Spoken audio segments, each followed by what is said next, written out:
আজ মহামান্য কলকাতা হাইকোর্টে 2016 ইন সার্ভিসের একটি গুরুত্বপূর্ণ মামলা আজকে লিস্টেড আছে এবং সেটা শুনানি হবে বিচারপতি অমৃতা সিনহা ম্যামের বেঞ্চে।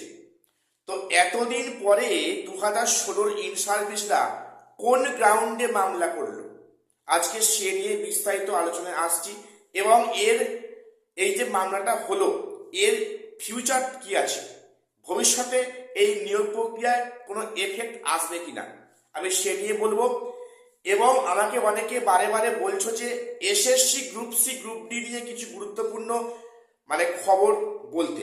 দেখো, SSC group C group D নিয়ে সে অর্থে কোনো খবর নেই, তবে হ্যাঁ, পরীক্ষা কবে হতে পারে আমি তোমাদের একটা আপডেট দেব এবং পাশাপাশি সেখানে এবারে গ্রুপ সি গ্রুপ ডিতে ফ্রেশারদের আদৌ সম্ভাবনা আছে বা থাকলে কেমন আছে আমি আজ সে নিয়ে তোমাদের বিস্তারিত আলোচনায় আসছি। তো প্রত্যেকে চ্যানেলটা সাবস্ক্রাইব করে রাখবে এরকম এসএসসি বা এরকম চাকরির গুরুত্বপূর্ণ খবরাখবর সবার আগে জানার জন্য। প্রথম বলি, আজকে তোমরা জানো যে আজকে মামলাটা কি নিয়ে বেসিক্যালি উঠছে।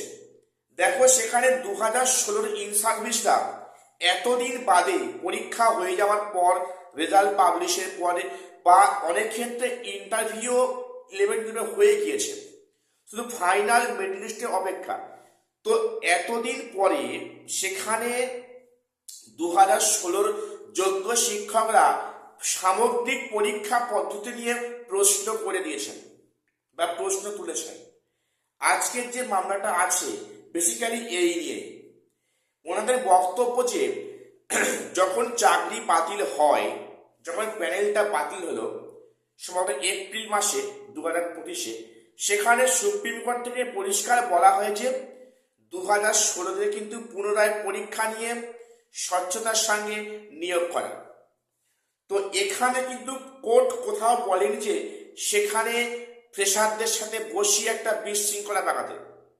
অর্থাৎ এখানে করল কি কমিশন, শুধু 2016-দের না নিয়ে সেখানে 2025 যারা ইন সার্ভিস রয়েছে, যারা ফ্রেশার রয়েছে তাদের সেক্ষেত্রে একটা সিটটা বাড়িয়ে দিয়ে, ভ্যাকান্সি প্রায় অনেকটা বাড়িয়ে দিয়ে সেখানে ফ্রেশারদের ঢুকিয়ে দেওয়া হয়েছে। এখন ইন সার্ভিসদের দাবি হচ্ছে কি এখানে ফ্রেশারদের কোনো সুযোগ থাকা উচিত নয়, যেহেতু এই পরীক্ষাটা 2016 পার্সপেক্টিভে হচ্ছে, তাহলে সেখানে কেন ফ্রেশারদের পরীক্ষায় বসানো হবে, অর্থাৎ তাদের সাথে কেন কম্পিটিশনটা হবে। এদের বক্তব্য যে এদের জন্য প্যানেলটা আলাদা হোক, সেটা করে তো খুব ভালোই হতো। 16 প্যানেল আলাদা, 25 প্যানেল আলাদা, যেটা আমরা বারে বারে বলে আসছি গলা পাটিয়ে। তো এবারে যে বিষয়টা, আজকে মামলাটা কিন্তু অমৃতা সিনহা ম্যামের বেঞ্চে উঠবে। তো ব্যাপারটা হচ্ছে কি, এখানে তো পরীক্ষা পদ্ধতি হয়ে গিয়েছে এবং শুধু তাই নয়, সেখানে সেখানে ইন্টারভিউ হয়ে গেছে, ফাইনাল মেরিট লিস্ট হয়তো শীঘ্রই প্রকাশিত হবে। তাহলে এতদিন পরে এই যে সামগ্রিক প্রশ্ন বিষয়টা নিয়ে প্রশ্ন তোলা হচ্ছে, এই মামলা কতটা যুক্তিযুক্ত হবে বা কোর্ট সেটা অ্যাকসেপ্ট করবে কিনা বা বিচারপতি এর প্রতিক্রিয়া কি দেন, এটা এখন দেখার বিষয়।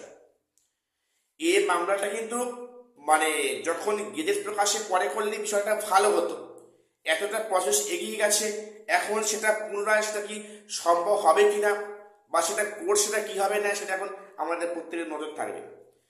তো এটা কিন্তু অবশ্যই ভালো, এটা করলে কিন্তু 2016 ওনাদের ভালো হতো, প্লাস 2025 এটা ভালো হতো। এখনো সময় আছে, কিন্তু প্যানেলটা আলাদা করলে করা যেতে পারে, সেটা যদি ইচ্ছা থাকে, ঠিক আছে, এখনো সম্ভব কিন্তু। যাই হোক, এবারে একটা বিষয় বলি যে group C group D, SSC group C group D তো ফর্ম ফিল আপ হয়ে গেছে অনেক দিন আগে। তাহলে এখন পরীক্ষা প্রক্রিয়া নিয়ে কমিশন কোনো মুখ খুলছে না কেন, কারণটা কি?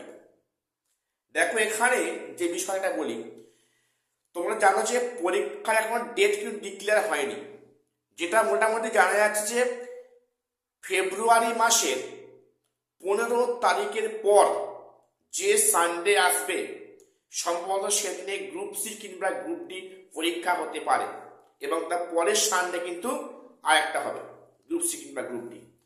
তো মোটামুটি যেটা জানতে পারা যাচ্ছে যে ফেব্রুয়ারি মাসের 15 তারিখের পর এই গ্রুপ সি গ্রুপ ডি পরীক্ষা হওয়ার সম্ভাবনা আছে, হওয়ার সম্ভাবনা বেশি। এবারে অনেকে যে প্রশ্নটা করছো যে এবারে এসএসসি গ্রুপ সি গ্রুপ ডিতে কি প্রেসার দিয়ে কোনো সম্ভাবনা থাকছে, বাধা সম্ভাবনা আছে, নাকি এটা সেই যেমন হলো এসএলএসটি 60 পেয়েও ডাক পায়নি এমন অবস্থা হবে?